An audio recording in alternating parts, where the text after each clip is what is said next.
कहानी पाथेय। तेज झोंका कमरे में घुस आया और मेज पर बिखरे सारे कागज फर्रा फर्रा उड़ने लगे। हवा ने मेरी तंद्रा भंग कर दी थी। कागजों को समेटने के लिए मैंने हाथ का पेन बंद कर एक ओर रखा। तभी उठते हुए मेरी नज़र हल्के हरे रंग के खूबसूरत पन्नों पर पड़ी। उन्हें हाथ में लेते ही नन्हे नन्हे खूबसूरत से अक्षर ढेर सारी खूबसूरत कविताओं में बदल गए और मुझे लगा अचानक मौसम में ठंडी खुनक भर गई है। मेरे मन प्राणों पर एक गर्म सी भाप कोहरा बन लिपटती चली जा रही है। आज इतने वर्षों के बाद इतनी दूर अपने अपार्टमेंट में अकेली बैठी मैं बहुत पीछे लौट गई हूँ। बड़ी बड़ी कांच की खिड़कियों पर लहराते सफ़ेद रेशमी पदों की झालरों के पोछे एक और नीलू बर्फ पर सहमी सी खड़ी है अपने आप से अनजान सहमी सिमटी सी। हाँ, वही नीलू जिसे पहले पहल तुम्ही ने नीलिमा की पहचान दी थी। अपने आप की पहचान। सच तो यह है कि आज की यह नीलिमा अमेरिका के एक बड़े नगर के एक बड़े कॉलेज की दर्शन की प्रोफेसर, इसे तुमने ही तो गढ़ा था। पत्थर की अंगर मूर्ति को तराश तराश कर उसमें ऊष्म स्पंदन भर दिए थे और वह सचमुच अपनी ही नज़र में अपूर्व गर्वमयी बन गई थी। कितने प्यारे थे वे दिन जब उसके हर वेश परिवेश को एक सौंधी नज़र मिल गई थी। चेहरे की मुस्कुराहट को एक मिठास मिल गई थी। आंधी, तूफान और बर्फीले दिनों को एक सुखद चटक सुहानी धूप मिल गई थी। इतने दिनों में एक दिन भी तो ऐसा नहीं लगा कि मैं अकेली हूँ। हर पल हर क्षण तुम्हारी बातें और तुम्हारी मुद्राएं मेरी आंखों में ऊंचे ऊंचे सपने बन तैरा करती हैं। पर इधर कुछ दिनों से मैंने लोरी गाकर थपकियां देकर जबरदस्ती तुम्हारे साए को सुला रखा था, लेकिन इस पर जिद्दी बच्चे की तरह बार बार आंचल खींचकर तुम मुझे परेशान करने पर तुले हो। मेरी हर मुद्रा हर एक्शन को तुमने फ्रेम में जड़ दिया है और एक बार फिर मैं सशंकित हो उठी हूँ कि तुम्हारी यह मोहाविष्ट वाणी कहीं भ्रम तो नहीं। मेरी भोली मासूमियत को उन्हीं पूर्वाग्रहों के शिकंजों में तो नहीं कस रही जिनको मैं अब तक स्वयं अपने इर्द गिर्द कसती रही थी, और शायद इसीलिए मैं कभी भी उन घनेरे क्षणों को पूरी तरह जी नहीं पाए। कभी भी तो नहीं भूली मैं वह दिन जब तुम पहली बार अचानक एक गंधर्व पुरुष से सामने आ खड़े हुए थे।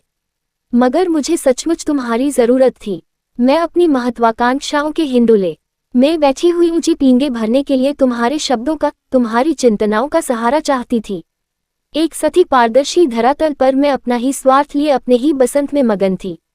कभी कभी चौंक भी उठती थी कि आखिर यह सब तुम किस मोह से, किस आकर्षण से बंधकर आत्मदान दिए जा रहे थे।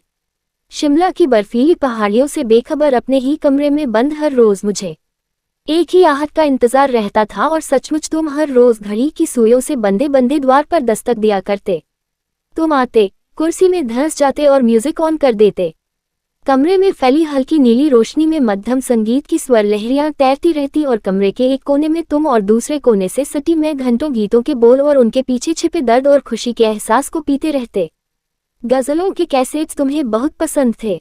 कभी कभी तुम ढेर सी किताबें ले आते थे मेरे पढ़ने के लिए, और जब एक बार किसी विषय पर बहस छिड़ जाती तो चाय का प्याला ठंडा होता रहता और खामोशी से हमारी बातें सुनता रहता। तुम बीच बीच में कहीं खो जाते या अक्सर कुछ क्षणों के लिए मेरे चेहरे को घूरने लगते। मेरी वह मस्ती, मेरा वह आत्मस्मरण पल भर में बिला जाता और मैं सहज होने की प्रक्रिया में बहुत असहज हो जाती। एक दिन तुम नियत समय पर नहीं आए थे। उस दिन मैंने तुम्हारे साथ खाना खाने का विचार किया था, फिर अचानक मेरी भूख मर गई थी। जाने क्या हुआ कि दूसरे दिन भी तुम नहीं आए, और उस दिन जाने के संत प्रेरणा से प्रतीक्षा की बंधनवार सी मेरी डायरी में कविताएं सज गईं। तीसरे दिन तुम आए तो मैं समझ ही नहीं पाई कि तुम्हारा स्वागत कैसे करूं। अपने मन को स्वयं ही छलते हुए मुझे यह महसूस होने लग गया था कि असहज होने की प्रक्रिया निरंतर बढ़ती जा रही है और मनु मेरे जीवन की महत्वाकांक्षाओं और जिजीविषा के रस के लिए अनिवार्य बनता जा रहा है। अचानक लगा जैसे पूर्णिमा के दिन सागर में ज्वार आता है, ऐसे ही उसने मुझे पूर्णिमा मान लिया था। मेरी सारी सीमाओं को विस्तार दे दिया था। मेरी हठधर्मिता और अहम किसी घनेरी छांव में पालतू खरगोश सा दुबक गया था। मित्रता का ये सहज व्यापार मन प्राणों में पुलक बन समा गया था। कभी ऐसा होता कि झटके से तुम खड़े हो जाते और मोहाविष्ट सी मैं अनजाने ही तुम्हें सुन लेती और दोनों बाहर निकल पड़ते। कितनी ही देर हम चुपचाप बर्फ रहते, चारों तरफ की सर्दीली खामोशी को रौंदते हमें भीतर ही भीतर गुदगुदाती रहती। बिना बोले ढेरों बातें कह लेते, सुन लेते। अगर टेप पर एकादा ईजाद हो चुका होता जो बिना बोले दिल की धड़कनों के संगीत को टेप कर सकता, तो शायद दुनिया बेहतरीन नायाब संगीत समय नक्श हो गया होता। सुरमई उस अंधेरे की गुलाबी खुनक में दूर दूर तक की झपझपाती रोशनियां मुस्कुरा कर हमारा स्वागत कर रही होती और हम अपनी ही दासता में गुम लौट आते। मेरे दरवाजे पर तुम ठिठकते और हाथ को हौले से दबाकर तुम लौट पड़ते। न कोई बेचैनी, न कोई बेबसी, बस राहे कदम में सजदा करती निगाहें शब खैर कह जाती। मैंने अपनी यादों के झरोखों को फिर से झाड़ पोंछ लिया है। उठकर एक ग्लास ठंडा पानी पिया और एक मस्त अंगड़ाई लेकर खिड़की पर जा खड़ी हुई। सामने फैली नीली झील अपने पूरे विस्तार से आमंत्रित करती प्रतीत होती है। शाम की इस सांवली छाया में दूर जा रहे स्टीमर में केवल एक लड़की लाल ब्लाउज और काली जीन्स में अकेली बैठी हुई है। ताज्जुब है, पश्चिमी देश के इस महानगर में इस समय कोई लड़की इस छलकती उम्र में जाने किन ख्यालों में खोई है। सच ही तो है, निषेध न होने पर अधिक रस ग्रहण नहीं किया जा सकता। या हो सकता है ये भी मेरी तरह किन्हीं स्मृतियों से लिपटी है। मैं 6 वर्षों से यहाँ रहते हुए भी यह नहीं समझ पाई कि भारतीय संस्कारों की संवेदनाएं जो केवल शरीर विज्ञान से नहीं जुड़ी है वे यहाँ के मनोविज्ञान में भी पनप सकती है या नहीं। लेकिन इतना निश्चित है कि पश्चिमी सभ्यता का ये खुलापन भारतीय दिमागों में जरूर घर बनाता जा रहा है। बहरहाल अचानक तुम्हारा खींचा हुआ स्वर मेरे कानों से टकराने लगा है। तुम्हारा समूचा वजूद मुझे अपनी उपस्थिति से झकझोरता सा प्रतीत हो रहा है। नीलू, मैं तुम्हारे घिसे पिटे आदर्शवाद से तंग चुका हूँ। मेरे पीछे तुम मेरी यादों में डूबी रहती हो और मेरे सामने तुम स्वयं को एकदम समेट लेती हो। मैं चौंक कर तुम्हें देखने लगी। तुम्हारा टोन मुझे कुछ बदला सा लग रहा और तुम्हारी नजरें मेरे कंधों से पार कुछ खोजती सी लग रही हैं। मैं अचानक अकारण सजग हो उठी हूँ और साड़ी का आंचल अपने गिर्द लपेट लिया है। पता नहीं क्यों तुम्हारी दृष्टि का सामना नहीं कर पाती और उठाती हूँ। गैस पर चाय का पानी चढ़ाती हूँ, पर फिर भी पानी खोलने तक रसोई में ही खड़ी रहती हूँ। चाय के प्याले लेकर जब मैं पहुंचती हूँ तब तक तुम सहज कैनवास पर रेखाएं उकेर रहे थे। मैं तुम्हारे पास बैठ गई थी और तुम्हें चित्र बनाते हुए देखने लगी थी। कैनवास पर धड़ से ऊपर गर्दन एक चेहरा अंकित किया था तुमने। 2 आंखें, नुकीली नाक और कुछ कांपते से अधर, बिखरी हुई केशराशि जिसकी अस्त व्यस्त 1-2 लंटे माथे पर झूलती हुई। तुम्हारा वह ध्यानावस्थित तन में रूप ही मेरी सबसे दुर्बलता थी। उस एकाग्रता में बिना कोई आहट किए मैं खो जाती थी। जब तक तुम सिर ऊपर उठाते चाय की प्यालियों पर कई परतें मलाई की जम चुकी होती थीं। मैं अपराधी सी और चाय बना लाने के लिए उठती तो हौले से हाथ पकड़कर मुझे बिठा देते और बड़े तृप्त भाव से चम्मच से मलाई उतारकर ठंडी होती हुई चाय सिप करने लगते।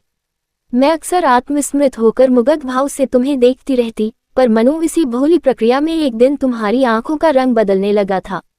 चाय पीते पीते उनमें मदिर डोरे तैरने लगे थे और तुम्हारी दृष्टि ने मुझे भीतर तक खींच लिया था। तुम्हारे होठों की थिरकन कोई रस खींचने के लिए बेताब हो उठी थी और मैं जबरन बाँह छुड़ाकर वहां से भाग गई थी। तुम्हारे आहत दर्द को ये गवारा न हुआ और ताव खाया पौरुष फनफना कर दरवाजे के बाहर हो गया था। मुझे याद है मैं दौड़कर बाहर आई थी, पर तुम लंबे लंबे डग भरते हुए हवा से लड़ते हुए अंधेरों में खो गए थे और फिर तुम पूरे 6 दिन तक नहीं आए थे। मैं जो रोज पहले कॉलेज से तुमसे मिलने की उत्कंठा में लौटती थी, अब रोज शाम को रोशनियों से लड़ती हुई अकेली हराहट का जायजा लिया करती थी। मैंने बाहर जाना बिल्कुल बंद कर दिया। खिड़कियों के मोटे पर्दे गिरा दिए थे। बाहर के नज़ारे मुझसे रूठने लगे थे। तुम्हारी यादों को मैंने खरोंच खरोंच कर मिटाना चाहा था, पर वे तो शैवाल सी मेरे तन मन से लिपट गई थी। और फिर एक दिन अखबार में मैंने अग्रिम अध्ययन के लिए यहाँ का विज्ञापन पढ़ा। अपने मोह की प्रतिक्रिया में मैंने फॉर्म लेकर भर दिया। तुम्हारा वह आक्रामक रूप मुझे रास न आया था। मुझे लगा स्नेह के रस निर्झर में यदि वासना का काला रंग घुलने लगता है तो स्नेह के सड़ने की प्रक्रिया जारी हो जाती है और मुझे ये कतई गवारा न था। मैं भी कुछ कठोर हो चली थी, किंतु पूरे 6 दिन बाद तुमने जब दरवाजे की घंटी बजाई और मैंने तुम्हें देखा तो लगा बीच के अंतराल का कहीं कोई नामोनिशान न था। तुम वैसे ही सहज और आत्मीय लग रहे थे जैसे रोज मिलते रहे थे। मुझे तुमने रूठने का, खींचने का मौका भी न दिया। कमरे में अंधेरा घिर आया था। खिड़की के पार दूर दूर चमकती रोशनियां झील में झिलमिला उठी थीं, मगर कमरे के कलई अंधेरे में मेरी यादों का सुनहरापन कन कन होकर झरने लगा था। बीच की सारी दूरी, वक्त का लंबा साया किसी जादुई चमत्कार सा हट गया था। दिशाएं थम गई थीं, मगर दिल की धड़कनें एक सुर, लय, ताल में बंधी गतिशील थीं। धीरे धीरे मौसम रंग बदलने लगा था। मौसम हमेशा बदलता है, व्यक्ति के मन का भी और बाहर का भी। मैं ही भूल गई थी। तुम्हारा धैर्य चुकने लगा था और अत्यधिक मिठास तक लगने लगी थी। मनु, कैसे भूल सकती हूँ वह दिन, वही दिन जो आज तक मेरी आंखों के कोरों में बिना हिले डुले टंगा हुआ है।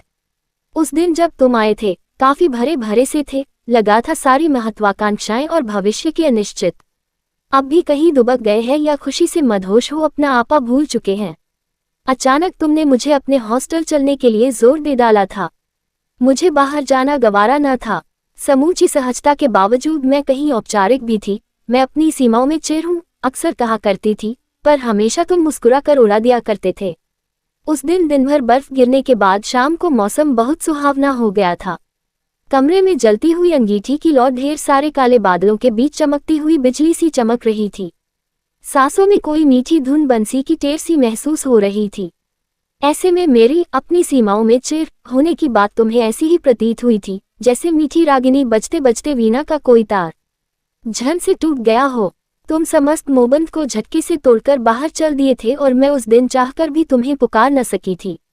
मेरी आंखों में गीले बादलों के साए तैराए थे, मगर मुझे विश्वास था तुम अकेले रह न पाओगे, तुम जरूर आओगे जैसा कि अक्सर होता था। और फिर धीरे धीरे दिन लंबे होते गए, रातों के साए गहराते रहे और मेरा विश्वास चटकता चला गया, चटके दर्पण में अतीत की परछाया लिए हुए। इसी बीच मुझे दिल्ली से इंटरव्यू के लिए बुलावा आया। मैं तुमसे मिलना चाहती थी। तुम्हारे हॉस्टल गई तो पता लगा तुम जा चुके थे बिना मुझे बताए, बिना मुझसे मिले। मुझे सिर्फ यही मालूम था कि तुम्हारा घर दिल्ली में है, बस। मैं दिल्ली इंटरव्यू के लिए गई थी। बाद में 2 दिन दिल्ली की सड़कें छानती रही, पर सब व्यर्थ। अब शिमला मेरे लिए शिमला न रह गया था। वह कमरा, वे किताबें, वे रंग और कैनवास और अधूरे रेखाचित्र मुझसे देखे न जाते थे। कुछ दिनों बाद मुझे यहाँ की ऑफर मिल गई और बाद के 2 महीने मुझे यहाँ की तैयारी और ज़रूरी औपचारिकताएं पूरी करने में लग गए। मैं कैसे कहूँ कि वक्त के पत्थरों के नीचे ढका यादों का झरना हर वक्त मेरी नसों में बहता रहा। यहाँ आने के बाद ही मैं कुछ व्यवस्थित हुई और जिंदगी की किताब का अगला अध्याय वक्त ने लिखना शुरू कर दिया। मैं झूठ नहीं कहूँगी, तुम्हारी यादें अक्सर टिपटिपाती टीस की तरह मुझे काफी अरसे तक कचोटती रही हैं, मगर साथ ही सब्जी में अधिक डाले गए नमक के स्वाद की भांति तिलमिलती भी रही हैं। तुमने मुझे नहीं समझा, तुमने उस मधुरता के उदात्त रूप को नहीं समझा। फिर भी अब मैंने उस मिठास को ही संजो लिया है जिसने मुझे जिंदगी का वह रस दे दिया था जिसे नीलू उम्र भर का पाथेय बना सकती है। आज भी तुम मेरे पास हो, हर वक्त पास रहते हो, तुम ही तो मुझे यहाँ तक लाए हो।